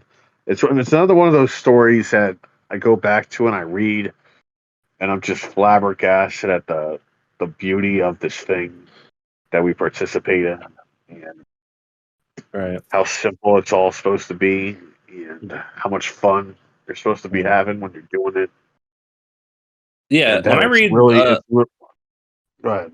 When I read a Hemingway, I just remember how simple it can be on a sentence level. Like, just as long as you're doing what you should be doing, which is going forward, like delivering action. I want to say, but like just going for a scene, basically. If you're doing that, there's not much you can do wrong. Like, you don't have to find a great meaning in what you're writing. You're writing it because it has great meaning to you. As long as that's there and you're writing and seeing, you're gonna have something. And but it's even simpler than that. It's just, you know, one thing to the next, right? Like we talked about earlier, one Yep. thing to the next. Stay grounded, stay concrete, write about shit you know about and what you and shit you should. And when we say write about what you know, I know like a lot. If one of our two listeners is listening, they've been through an MFA, they're like, yeah, fuck you. I've been doing, obviously, but it creates a sincerity in the Yeah. writing that you don't even have to. It's sincere because you're not thinking about it. You're just writing something that you intimately know about. But You're yeah, not thinking at anyway, all. yeah, You're it not just thinking. reminds. Yeah, Thinking is the worst thing you should be doing when you're writing. You know, right, the brain should just basically be turned off, and you should be logged right into the subconscious, and the subconscious should be right, writing the thing for you. right. If you have And to stop writing to look up a YouTube video on how to fish, then maybe you should fucking not be writing about that subject. or even with Okay. the word, like even I don't even stop to like get the right word. If I don't know the word, but like I kind of know it, I just skim over it and Go. keep going. Just go. Yeah. Yeah, Because It's that'll just fuck like, up the rest of the thing that you're writing. you know, If you're I'm writing gonna a stop poem, and look up a word. Are you out of your fucking mind? I just write a I'm seeing fucking. all this crazy shit, and I'm trying to get it on the page. It does suck though, I think because in the back of your mind, you know you have to go back there a little bit. But you're right. You can't just stop. If you do that, like you have to get so lucky. It's like trying to wake up and go back into the same dream. You Yeah. know, you can't do it. You just keep going. You know, unless you really have to stop, then stop. But I don't I've had know. that all the time, man, all the time. Like if I'm typing a poem out, like on my phone or like on a computer, more likely. Well, good question. Which is more likely? But if I'm typing something out and the little squiggly red line comes, you know, it just kind of like you do notice it, but you got to keep going. You know, if you misspell something or you don't know the exact right word. I've literally written poems where I didn't like I had a sound in my head that I think was the right word, and I just blew it down on the keyboard or the other page, and you know I adjust it later. You're so right. You got to keep going. That first draft, anyway. I mean, well, I know you're different, but you're special, Craig. Everything's just perfect when it comes out. I don't have to revise at all. I It's mean, just magical, you know. I'm like a magician. By the way, I'm on my I don't, third Two I Hearted don't Ale. know. God bless you, Hemingway. I mean, may have been one draft. I don't know. I don't know This story? Hemingway, how Hemingway wrote. So anyway, I mean, he's quoted as saying the first draft is always shit, but I don't like. He wrote with the first of all, he wrote with a pen to pencil. He said, "Write drunk, revise sober." That was one of Yeah, his like things. But he is also a very methodical writer, so you could see him like putting down sentence by sentence, making sure everyone was like good. He probably changed a lot throughout his career. Would be my guess, like everybody else. yeah, I see Hemingway as like. I also see like those quotes being misattributed to him. I don't know. Really? He wrote a lot. He wrote every day. Uh, When you um, write so often, though, like your first drafts just get better and better. Like like right. Sharon Olds is the example we look to. Stephen King also is like that, like where they just set a time to write and they write every day. When you're doing that, like first drafts come out great. For example, I was writing those letters back in the day. I was writing fucking a poem a day basically for months, Yep. and first drafts would come out great, you know. And when you're inspired first, when you feel it, you know, in that first draft, it usually comes out like really great. Um, when you're trying to do like I don't know, I don't want to expose myself too much, but like there are certain poems that I want to write and I care about so much that I just know like I just need to get it out, and I know it's not going to be perfect, and I know I'm going to have to come back to it, but I just need to get out that first draft. And you know, revision, we shouldn't like look at it as some mechanical like something an AI could do, you know, like to just edit it down and make it right. No, it's like when you come at revision, you have to come up with the same energy as you wrote that first draft, with the same intensity and like heart and the same like with the same important, like it's just as important, you know. Because Absolutely. you could write a whole new scene, you could write a whole new, you could rewrite the whole fucking thing because you have a better, you know, handle on the subject. Um, it's tricky, man. It's tricky. It's so tricky. You can't just say, oh, you can't just put a rule on it. Basically, is what I'm saying. You can say, oh, I you think it's have to also going to be revise. You different have to do this. for You have to do that. writers, for fiction writers, and for Oh yeah, novelists and everything else. I doubt a novel ever comes out perfect first draft. Um, yeah. it may take multiple drafts. I don't know. I need to write a novel, but I also think sometimes you do Oh have to well. just force it to get to the next thing, and from there you might find out what you were really trying to talk about. I don't know. It's complicated. Yeah. It's a complicated thing to say. Like I wrote what I had to write what I wanted to write, and I had to figure out what I wanted to write. I had to figure out what I wanted to say uh, about life and about people. I mean, I wrote so much shit in the beginning that's just totally gone. Everybody writes And so much shit, Craig. yeah, We've and talked about it before. thank God it's gone. Thank God I don't have to ever look at it again. Yeah. But you wouldn't be able to write what you can write now had you not written that. Um, Yeah, you gotta like kind of exercise it by writing it. yep, literally in the spiritual sense. You know, Get you have those to voices out of exercise your them. head. Yep, to get to the voices you're supposed to be writing about. And part of Yeah. it's also like Stephen King talks about this in the book It's, which you got to read at some point. Oh God. But he's Every like, time you say that, it's another 100 pages. It is like 1,200 fucking pages, Craig. yeah, it's long, dude. It's long. It's not. It's not. It's not as okay. So it is like 1,200 pages, and The Sun Also Rises is like 200 pages. But Right. The Sun Also Rises, you're only going to be able to do like 30 pages at a time, whereas the book I could do Right. like 200 pages in a day. Just because the writing is different, and it's just not as dense. He's not as dense a writer. Yeah, that On makes sense. Hemingway, every fucking line meant something. Yeah, dude. Every fucking line was so subtle, and the things that were going on were so important. So if you're skimming, you're not reading Hemingway the way you're supposed to read them at On the all. far end of the spectrum, it makes me think of when Laura goes through like Harry Potter or something. She will literally read, and Harry Potter's are big books. They're like 600 pages, a book a day, a book Yep. in a day and a half or whatever. And I'm just like looking at her like, what are you doing? You are a monster. But it's just written in a Yeah. different, you know what I mean? It's exactly what you're saying. Um, okay, fine. It maybe one day. Anyways, the book he's talking about the fuck was I talking about before I was talking about the book we're talking about writing and editing. Oh, I remember. One of the characters in the book Bill is a writer, and he's talking about what a writer has to do. Maybe it wasn't it. Maybe it was the body. Stephen King was writing about himself. It doesn't matter. It's either the Right. body or it. One of those writers is That's the talking one I about really one got of to the read. things That's you it. have to do. It, 100 it was pages. the body, actually. It was the body. One of the things you have to do is listen to the voices in your own head and not what everybody else is saying to you. You have to trust your own voice.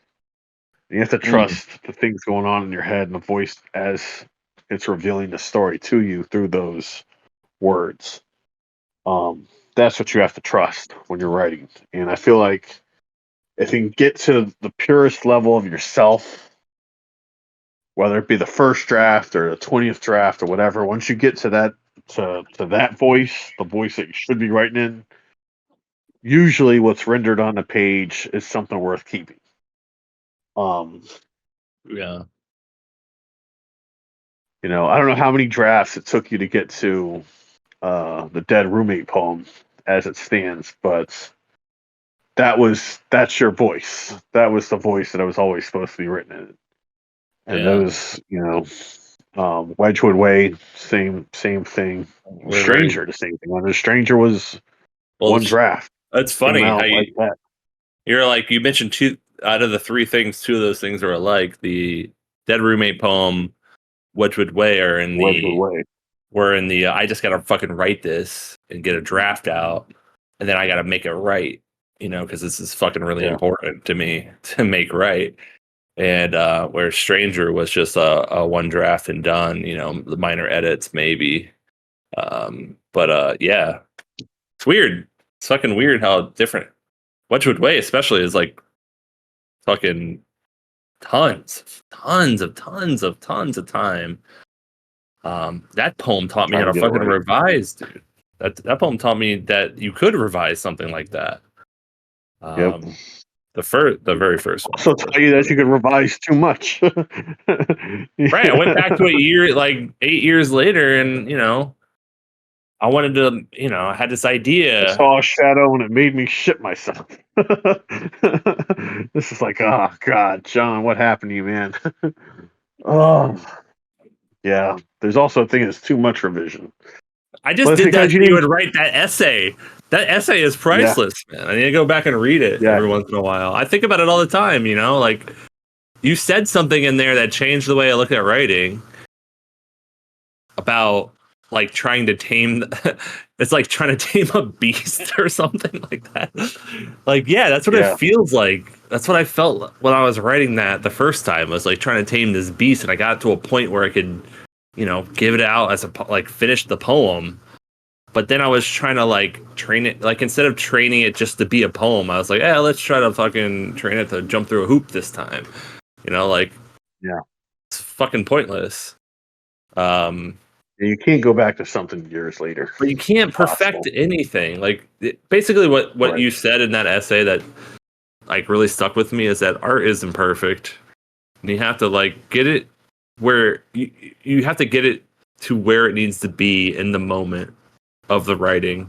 And for that poem, it was a long time, you know, and it kind of like it was Yeah. so long that it made me think that it doesn't matter. Like I could, but I was still the same person the whole time I was writing it. Basically, it was the same person. But when I came back to it years later, I was a different person, and I couldn't write that poem the way it was meant to be. The way it was meant to be initially. I could rewrite it, you know, and call it a different poem, but you know, it's probably not going to be as good.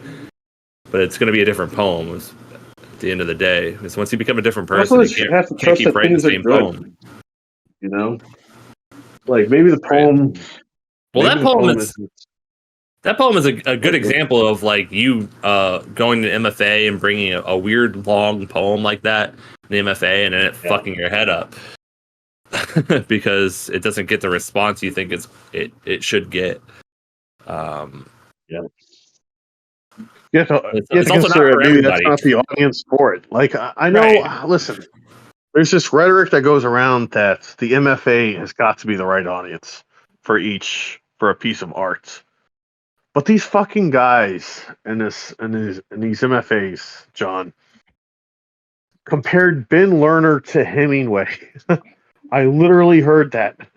I heard that Ben Lerner was the next Hemingway. You need And to learn how to write. No, I'm just kidding. I don't know who that is.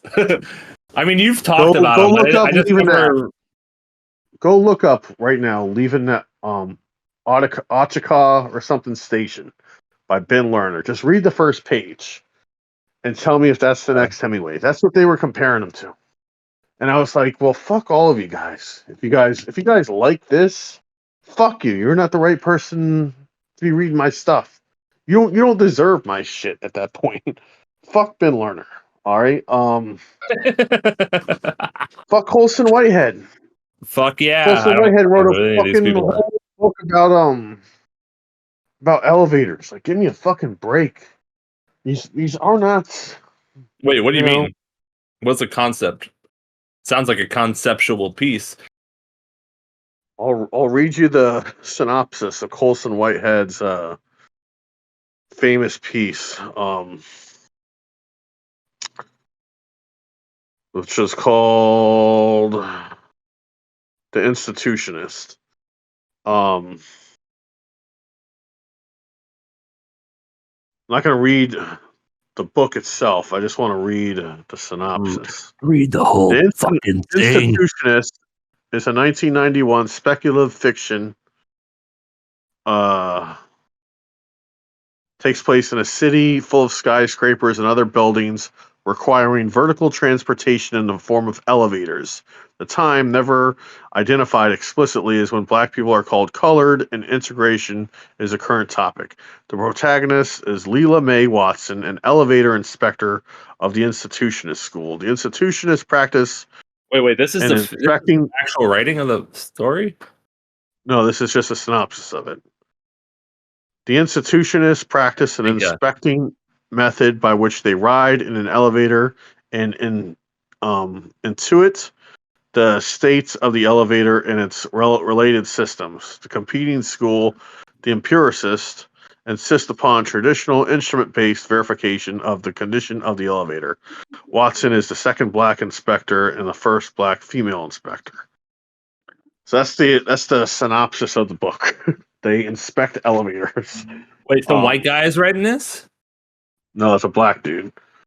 But What? I just looked up Ben Lerner. Oh wait, who are you talking about? no, we're talking about Colson Whitehead. You want to look up Ben Lerner, who is called the next quote unquote Hemingway. Leaving the Ochakov station. Sorry, I thought we were on I mean, Ochakov Station. My bad. Right. So let's just go through this real quick. He kind of looks like Jonathan Franzen. Didn't they say the same thing about him back in the day? No, nobody ever called Jonathan Franzen the next Hemingway. I would slap him if They they call him did. the next great American novelist, or the next great American novel. That's what they call the corrections, right? Or freedom. Maybe, but that's a little different from calling somebody next Hemingway. But listen to this. This is the first page of Ben Lerner's book. Okay. The first phase of my research involved waking up weekday mornings in a barely furnished attic apartment. The first apartment I looked at after arriving in Madrid, or letting myself be woken by the noise from La Plaza Santa Ana, failing to assimilate that noise fully into my dream. Talking about Madrid. Then putting on the rusty stovetop espresso machine and rolling a spliff while I waited for the coffee.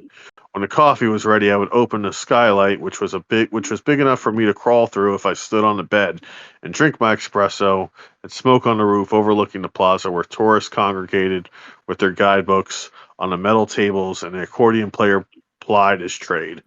In the distance, the palace and long lines of cloud. Next, my project required dropping myself back through the skylight, shitting, taking a shower, my white pills, and getting dressed. Then I'd find my bag, which contained a bilingual edition of Lacour's collected poems, my 2 notebooks, a pocket dictionary, John Ashbery's selected poems, drugs, and leave for the Prado. It's like, my God, dude. Craig, here's why they call him the next Hemingway. All right. One thing to the next. That's what he's doing. One thing to the next. Yeah, but the difference is, what's the difference? What's the difference, John? It's all extraneous bullshit. It doesn't matter. Yes, thank you. Thank you. You're one paragraph in and you've already arrived at the difference. Why is that? How do you know that one's extraneous and the other one is all this mood setting, atmospheric, deep, complex character sketches? One's just like, how are you able to discern those? One's just completely self-indulgent. You know what I mean? It's like, I don't give a fuck that you're reading John Ashbery. Go fuck yourself. Like, Hemingway doesn't do that. You know, Hemingway's trying to get at like the heart of what it is to be human. And I think Ben Lerner, like in his heart of hearts, probably is trying to do the same thing. But he's also like, look at me. I'm in Madrid. I'm reading John Ashbery. Fuck you. You know, like, I don't know. It's pretend. It's too much pretense. The pretentiousness is already apparent in the first paragraph, and from there it gets worse. All right? And you're going to have fucking people in my class tell me this is the next Hemingway? Fuck you. It's reminiscent of Hemingway, they should say. Like, you know, like maybe in a way it is. I don't even accept that. I don't accept that it's reminiscent of Hemingway. I could respect somebody saying he's trying to pay homage to Hemingway in some respects. I'd be like, fine. But any reminiscence of him, I don't read this and get Hemingway. All right? I read this and get pretentious fucking arch snob from America goes on a European tour. Now, how did I arrive there in one paragraph? How am I already there? Well, for one thing, you know, he's writing about being asleep, which is always fucking dull and boring. So the story starts with the character asleep.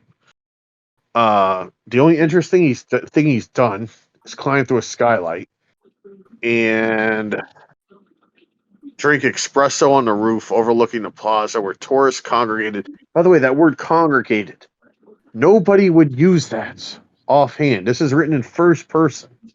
Nobody, like, if somebody was like, Craig, these tourists are congregating, I would slap them.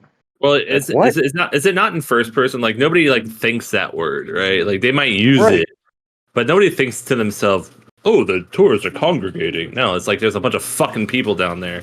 Like Yeah. it's a little different.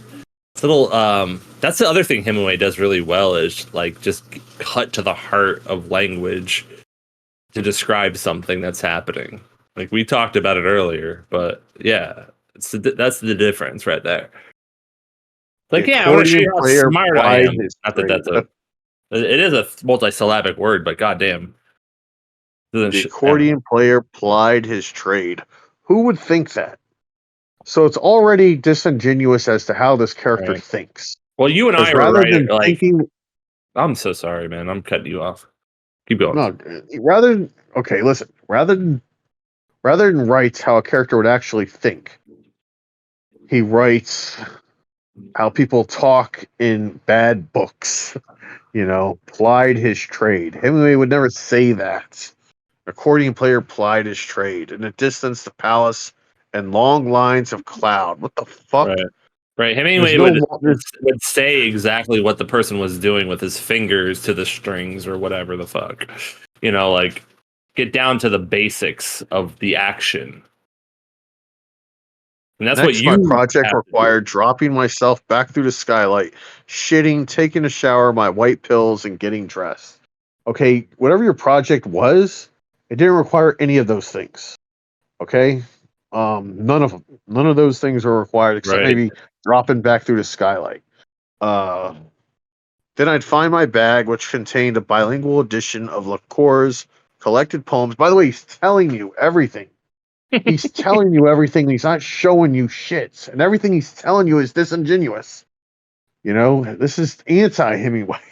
Hemingway was all sincerity, all fucking tenderness. Um, Yeah, but Craig, he was a piece of shit. We gotta mention that, ah, don't we? fuck, fuck whoever. Like that's all moot point. That like Hemingway could have been a serial rapist, fucking um, like Ku Klux Klan member, and that has no bearing on his writing and what's happening in the characters on his writing. Which, by the way, he wasn't those things. You No, know, of course. he lived the life It would maybe of. affect how you read him a little bit, but yeah, you're right. Like at the end of the day, an alien comes down to Earth with English, reads this story, is gonna get what they get out of it. Dude, listen, Rick James kidnapped and tortured and raped I think it was two women. It may have been three for like 3 days while on a Yeah, crack binge. why isn't Dave Chappelle getting shit for doing that bit back in the day? Rick James, bitch, I all don't fun and know, games but until like you look it up. Rick James is actually a piece of shit. but my point is, who cares? Because um, Mary Jane and In the Ghetto are still beautiful fucking songs. Like Right. those two things have no bearing on each other. Just because they're beautiful songs doesn't mean he deserved to get out of prison, which, by the way, he did after like 2 years. So that's bullshit. I mean, But look, his victims, you could say, give a fuck, but I get what you're saying. Like the art at the end of the day, it's either transcendent or it ain't. It's either worth looking at or it ain't. his victim, yeah, I mean, I'm sure his victims don't listen to his music and revel in it, but like that they're offended by it also is a moot point. It still doesn't matter. They're still great songs. They're technically great from every standpoint. You cannot tear those songs apart like I'm tearing apart Ben Lerner's story. All right. And you can't tear Hemingway apart the way that I'm Yeah. tearing apart this fucking story. Not sincerely. Not anybody who knows anything about literature. They can't do it. It's too fucking goddamn good. Um, Fuck and the yeah. people who do tear it apart can't write. So who cares? You don't hear like You're right about um that, dude. especially like going to Orlando. I'm not gonna name names, but god damn it, so many people just hated fucking Hemingway just on principle because Yeah, they none of them could write, and none of none of them them could could write, write. man. You know, and that's just how it goes. So here's a story in which, like, I don't know how people could hate this story. you know, Dude, how could you he's hate not this being story? misogynist to anyone. He's not beating anyone. Like he's not being racist. Well, I don't see like you Hemingway read is this so story and he's so weird because you could say he's a misogynist and just give him Hills Like White Elephant. Like, yeah, is that really? Are you really want to say that? Like, just read that story and tell me he's not a feminist. Like, it sounds like he's a feminist to me. he's Not clearly a feminist. He's he, clearly a feminist. The strongest and most secure character in The Sun Also Rises is Brett, Lady right? Brett, and Lady Brett is a woman. You know, Brett's the one I think and of whenever I she's think of that story. Like I the mean, strongest she character. is the fucking she's the one. She's the character of the story. She's the one who drives the fucking story through. The biggest bitch made actually out of all of them is Robert Kahn, who's the toughest out of all of them. He kicks everyone's ass in a second. Um, and he has all these lordly fucking notions as to what love is and what romance is and how things are supposed to win out in the end. He has these childlike notions. Like that's what the book is indicting, is this childlike notion of romance and the Victorian idealism of what love was supposed to be. Hemingway's like, that shit doesn't exist in real life. Get the fuck out of my face with that bullshit. Right. I know women that are going out there humping everything that they see, and they're not. By the way, they're not at the bottom tier echelon of society. They're actually at the top. So fucking lady Right. Ashley, been lorded by the English government. Um, and it's these people actually who walk around still thinking that they're in the 1800s, which, by the way, it wasn't real then either, but it was real at least in the literature at the time, or at least some of it. Those people walking around with those notions get played like cheap fucking fiddles by everyone around them because it's a Love it. stupid outlook on life. And that's what Love it. happens to Robert Kahn. And by the way, at the end of the book, he cries like a bitch, and he's going around shaking everyone's hand and apologizing. um, and everybody hates him, by the way. Everybody hates him, not because he's Jewish, which is another bad read of that text, but because um, he's a pompous, superior douchebag with Victorian fucking outlooks on life and love, and uh, and everybody in the novel, every single character, including his first fiance, his first wife, his friends, Lady Brett, Lady Brett's husband Mike. Everyone just treats him like shit and plays him like a cheap fiddle. And that's what happened, you know. Right. It's a great fucking novel in spite of that. It's great because they're all real characters and it's almost like a play. Everything's just happening in scene. Once again, we're back to scene. Hemingway couldn't do anything without writing in scene.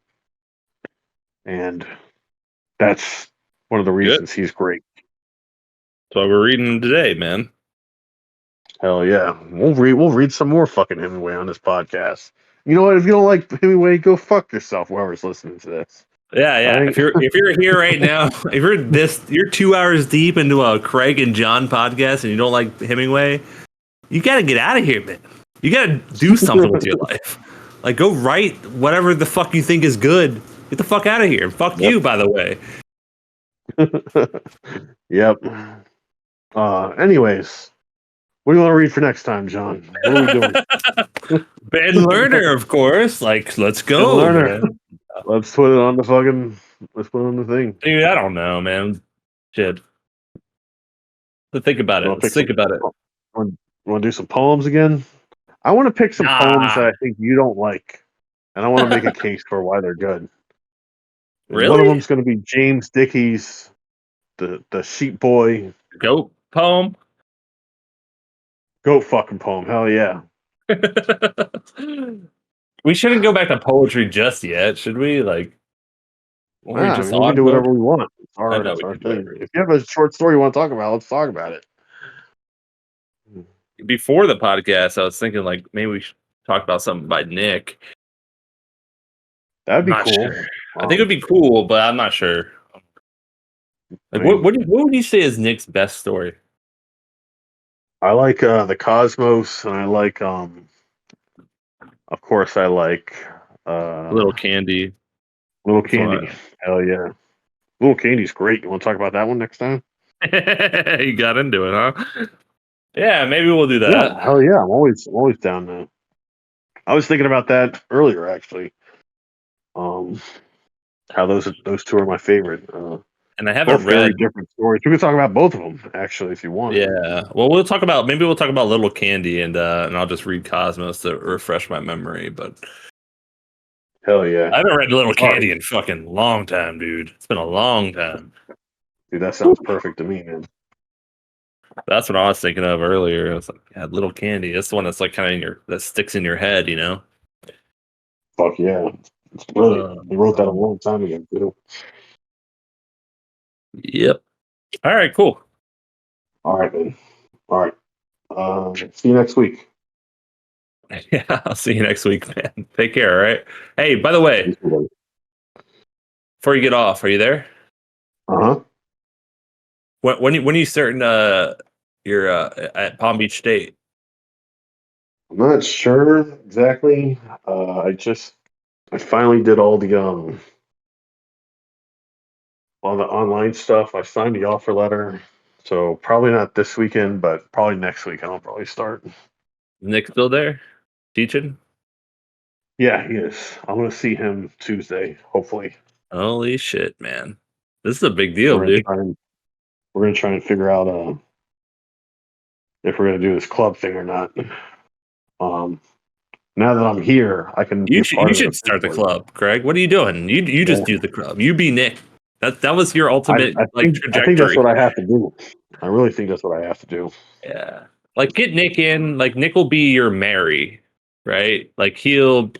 run the club maybe like from a distance and do a meeting every once in a while just to cover, you know, logistics or whatever. Like I don't think Nick, you could tell me if I'm wrong, but I don't think Nick really wants to lead a workshop every week or two, you know, on top of teaching and basically running the whole English department or whatever he does now. But And his family, you his know. family, of So I think course. his family is his first priority. I don't know, man. He's got to Me be and him were mom and dad talking. now.